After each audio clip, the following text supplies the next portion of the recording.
Assalamualaikum warahmatullahi wabarakatuh. Alhamdulillahillazi hadana li hadzal wa ma kunna linahtadiya laula an hadanallah. Wassalatu wassalamu ala nabiyina Muhammad wa ala alihi wa sahbihi ajmain amma ba'd. Saudara muslim yang dirahmati oleh Allah Subhanahu wa taala, ketika kita bertanya kepada semua orang, baik itu orang yang kaya ataupun orang yang miskin, pejabat ataupun rakyat, orang yang beriman ataupun orang yang bermaksiat, ketika kita bertanya, apakah ingin masuk surga? Tentu semuanya menjawab iya. Tetapi masalahnya, apakah surga ikhlas? Apakah surga ridho dihuni oleh orang tersebut? Sesungguhnya ada 4 golongan yang dirindungi atau diharapkan kehadirannya oleh surga itu sendiri. Rasulullah SAW bersabda, surga merindukan 4 golongan. Yang pertama itu orang yang sering membaca Al-Quran. Yang kedua, orang yang dapat menjaga lisannya. Yang ketiga yaitu orang yang memberi makan terhadap orang yang kelaparan. Dan yang terakhir itu orang yang berpuasa di bulan Ramadan. Golongan yang pertama ialah golongan orang yang sering membaca Al-Quran. Seperti yang kita ketahui bahwa Al-Quran itu sebagai pedoman hidup manusia, bukan hanya umat muslim saja, tetapi seluruh umat manusia. Ketika kita membaca satu kata saja dalam Al-Quran, itu mendatangkan 10 kebaikan. Itu hanya membacanya saja, belum ketika kita mengamalkannya, belum ketika kita menghafalnya, itu akan mendatangkan pahala bagi kita semua. Seperti yang kita ketahui bahwa ketika bulan Ramadan, masyarakat sering bertadarus. Tadarus di masyarakat itu kebanyakan hanya membaca saja, bahkan sebagian orang hanya mendengarkannya saja. Tapi hakikatnya tidak seperti itu. Tadarus berasal dari kata darus yadrusu, yang artinya itu mengkaji, menelaah, mempelajari ilmu lebih dalam.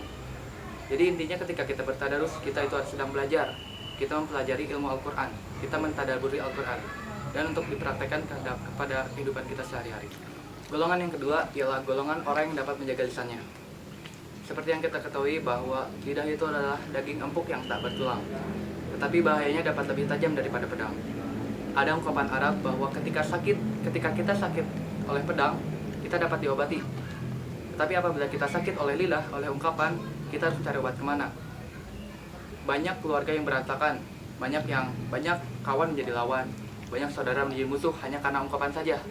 Bayangkan hal sepele hanya ungkapan saja, itu dapat menyebabkan kehancuran di mana-mana.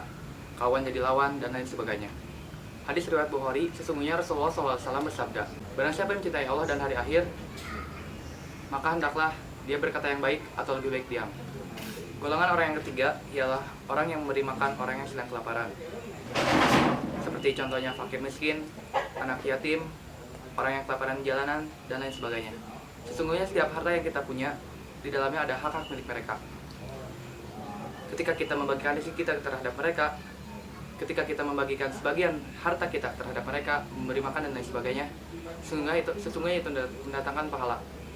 Sebagaimana hadis riwayat Tirmizi yang artinya, barang siapa yang memberi makan atau minum, walaupun itu hanya seteguk air ataupun sebutir kurma, terhadap orang yang sedang berbuka puasa, maka pahalanya sama dengan orang yang sedang berpuasa itu, tidak dikurangi sedikit pun. Sebaliknya, apabila kita menelantarkan, apabila kita membiarkan orang kelaparan, maka kita telah mendustai agama kita ini. Golongan yang keempat ialah golongan orang yang berpuasa di bulan Ramadan. Kita tahu bahwa puasa itu merupakan rukun Islam yang keempat yang diwajibkan bagi kita semua sebagai orang yang beriman. Sebagaimana difirmankan oleh Allah dalam Quran surat Al-Baqarah ayat 183. Puasa itu dapat mendatangkan pahala bagi kita semua.